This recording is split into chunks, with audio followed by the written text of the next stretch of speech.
அனைவருக்கும் வணக்கம். என் பெயர் தினேஷ். நான் அறிவியல் தொழில்நுட்பம் மற்றும் சுற்றுச்சூழல் துறையில் பணிபுரிகிறேன். இன்று நாம் பார்க்க போகிற தலைப்பு சூரிய ஆற்றல். இந்த பூமியில உயிர் வாழற ஒவ்வொரு உயிரினங்களும் நேரடியாகவோ மறைமுகமாகவோ சூரிய ஆற்றலை மையமாக கொண்டு தான் இயங்குது. நாகரிக வளர்ச்சிக்கு முன்னாடி மனிதர்களாகிய நாமும் இந்த சூரிய ஆற்றலை நம்பி தான் வாழ்ந்தோம்.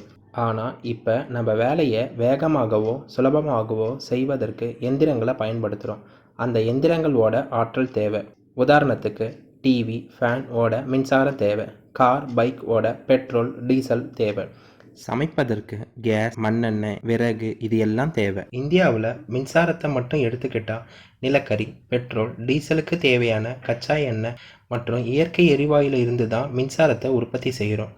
இந்த மூன்றிலுமே முக்கியமாக நிலக்கரி, கச்சா எண்ணெயை பூமியில் இருந்து தான் வெட்டி எடுக்கிறோம். இதெல்லாம் இன்னைக்கும் நேற்று உருவானது கிடையாது.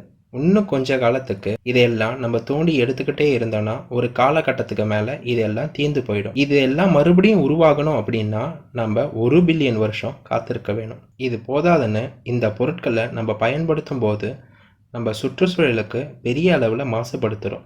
புவி வெப்பமடைதல், பல்லுயிர் சேதம், இது மட்டும் இல்லாமல் புதிய நோய்களுக்கு ஆளாகி கொண்டே இருக்கிறோம். இருந்தும் இந்த உலகத்தோட மொத்த ஆற்றல் உற்பத்தியில் 85% மேலே புதுப்பிக்க இயலாத ஆற்றலை தான் நம்ம பயன்படுத்திட்டு வரோம். இதுவே நம்ம சூரிய ஆற்றலை பயன்படுத்த ஆரம்பிச்சோன்னா இன்னைக்கு இருக்கிற சூரிய ஒளியோ சூரிய வெப்பமோ நாளைக்கு இல்லாமல் போயிடுமா என்ன?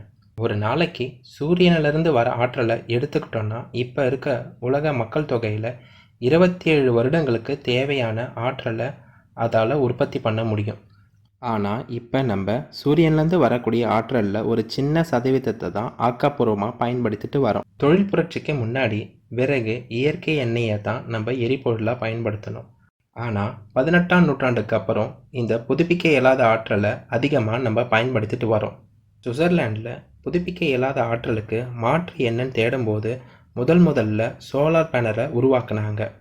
ஆனால் அந்த தொழில்நுட்பம் உலகம் முழுசாக பரவுறதுக்குள்ள 20ஆம் நூற்றாண்டில் நிலக்கரி மற்றும் பெட்ரோலின் பயன்பாட்டை அதிகமாக நம்ம பயன்படுத்த ஆரம்பிச்சிட்டோம். ஆனால் இன்னைக்கு நிலைமை அப்படி இல்லை. சூரிய வெப்பமும் சூரிய ஒளியில இருந்து மின்சார உற்பத்தி செய்யக்கூடிய தொழில்நுட்பம் உலகம் முழுசாக பரவி அது கை கேட்டின தூரத்தில் தான் இருக்குது. நம்ம நியூஸ் பேப்பரை திறந்தாலே சோலார் பேனலை பற்றியும் அதை பற்றின அட்வர்டைஸ்மெண்ட்ஸும் அதிகமாக இருக்குது. அந்த பேனல்களில் பொருத்தப்பட்டிருக்கக்கூடிய செலினியம் மேலே சூரிய ஒளி படும்போது அதிலிருந்து கிளர்ந்து எழக்கூடிய மின்னணு ஓட்டம் தான் மின்சாரமாக ஆகுது. அந்த மின்சாரத்தை இன்வெர்டர் பேட்டரியில் சேமித்து வச்சு காலையிலையும் ராத்திரியிலையும் நம்ம பயன்படுத்தலாம்.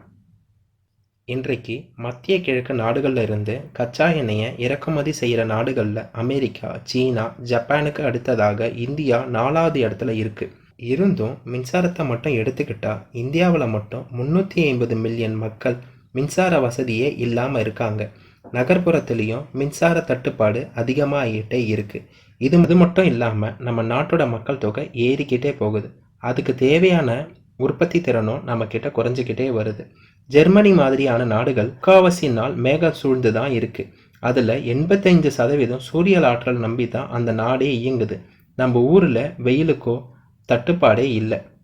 இந்த நாடுகளை போல நாமும் புதுப்பிக்க இயலாத ஆற்றல் நம்பி இல்லாமல் சூரிய ஆற்றலை பயன்படுத்தி நம் நாட்டின் முன்னேற்ற பாதைக்கு கொண்டு செல்வோம்.